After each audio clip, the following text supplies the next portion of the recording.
చాలా థ్యాంక్స్. ఇందాక ఆది అన్న అంటున్నప్పుడు అన్నట్టు చిరంజీవి గారు ఆయన మెగాస్టార్ అవటం కన్నా ఆయన్ని అభిమానించే వాళ్ళలో ఒక్కడ పైకి వచ్చిన ఆయన కంటే ఆనందపడేవాడు ఈ భూమి మీద నేను ఎవరిని చూడలేదు. నిజం చెప్తున్నాను. నాకు తెలిసి మీలాగే ఆ వెనకాల రోల్లో నుంచి నా జీవితం మొదలై ఆయనతో ఆల్మోస్ట్ 6 years నుంచి ఆయన కుటుంబంలో ఒక మెంబర్లాగా నేను దగ్గర నుంచి చూసి హానెస్ట్గా మనస్ఫూర్తిగా చెప్తున్నాను, చిరంజీవి గారిని మించిన చిరంజీవి గారిని మనం చూడలేము, రాబోరు. ఇది మనస్ఫూర్తిగా చెప్తున్నాను, ఒక అభిమానిగా చెప్పట్లేదు. ఆయనతో పాటు పనిచేసిన ఒక దర్శకుడిగా, ఒక టెక్నీషియన్గా చెప్తున్నాను. చాలా చాలా చాలా గొప్ప వ్యక్తి. ప్రేమించండి, మనం అందరం హ్యాపీగా ఉంటాం. ద్వేషించండి, ఆయన ఇంకా డబల్ పైకి వెళ్తూ ఉంటాడు. రిజల్ట్ రూపంలో, రెవెన్యూ రూపంలో, బాక్స్ ఆఫీస్ బొనోజా రూపంలో గుద్ది సమానం చెప్తాడు. ఇది తప్ప పాపం ఆయనకి ఏమీ తెలియదు. ప్రతి కామెంట్కి, ప్రతి బ్యాడ్ రివ్యూకి ఆయన సమాధానం రెవెన్యూ, రెస్పెక్ట్, కుటుంబం నుంచి ఒక పవర్ స్టార్ని తీసుకొచ్చి నిలబెట్టారు ఆయన.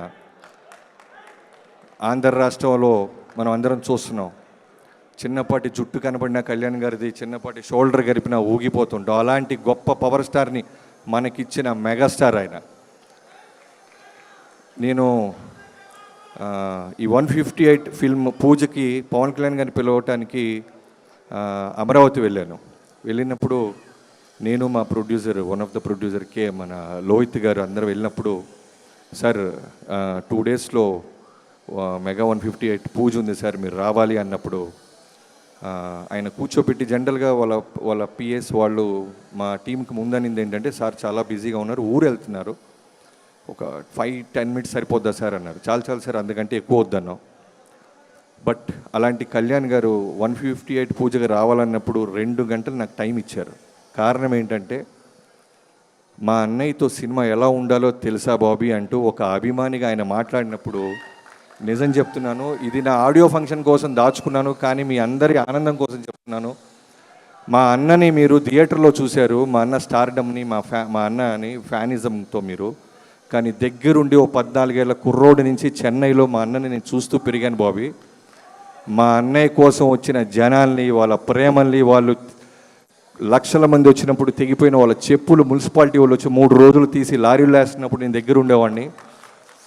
ఆయన కోసం వచ్చిన దండలు, ఆయన కోసం వచ్చినప్పుడు ఆ తొక్కిసలాట్లో చిరిగిపోయిన చొక్కాలు చూసే భాగ్యం నాకు కలిగింది. అలాంటి మెగాస్టార్ గారిని మళ్ళీ బలమైన కథతో తీసుకురా, తమాషా కన్నా ముందు ఒక ఎమోషన్తో బలంగా గుద్దు థియేటర్ మీద. మెగాస్టార్ అంటే అభిమానుల్లో ఫస్ట్ నేనే ఉంటాను, ఫస్ట్ కాపీ నాకు చూపించు, నీ ఆడియో ఫంక్షన్ నువ్వు పిలవపోయినా వచ్చేలాగా చేయి బాబీ అని ఆ రోజు అడిగారు ఆయన.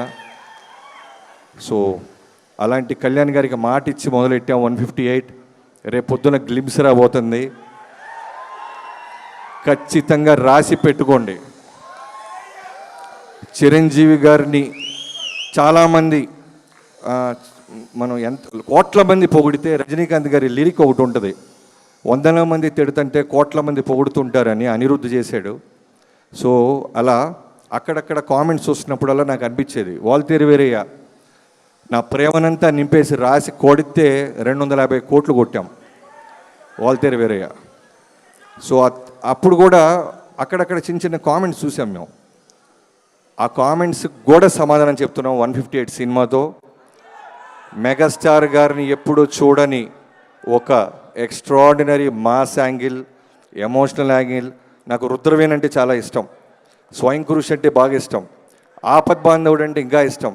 కానీ ఆ సినిమాలు ఎక్కడో కమర్షియల్ యాంగిల్ లేకపోవటం వల్ల బాక్స్ ఆఫీస్ దగ్గర మనం పెద్ద రెవెన్యూ చూడాల. బట్ కమర్షియల్ యాంగిల్ పెట్టి అలాంటి రుద్రవీణ, అలాంటి స్వయం కృషి చిరంజీవి గారిని మనం మళ్ళీ చూడాలి అనే ఒక కృషితో రాసిన కథ ఇది. రేపు గ్లిమ్స్ వచ్చిన తర్వాత మిగతా విషయాలు మాట్లాడుకుందాం.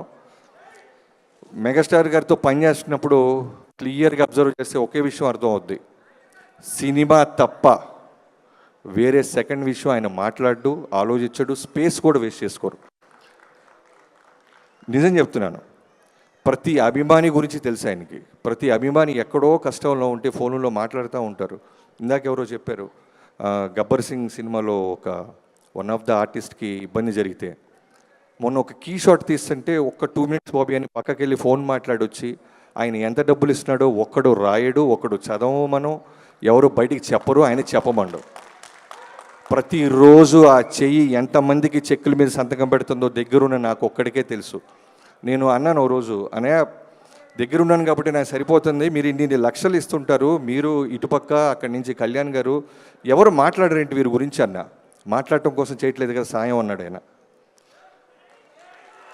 నేను మాట్లాడటం కోసం మేము ఎక్స్పెక్ట్ చేయట్లేదు, నేనైనా నా కుటుంబం అయినా వాళ్ళు బాగుండాలి, స్నేహితుడైనా శత్రువు అయినా అభిమానైనా వాళ్ళు బాగుండాలని మనస్ఫూర్తిగా కోరుకుండే గొప్ప మనస్తత్వం ఉన్న గొప్ప మెగాస్టార్ అయినా.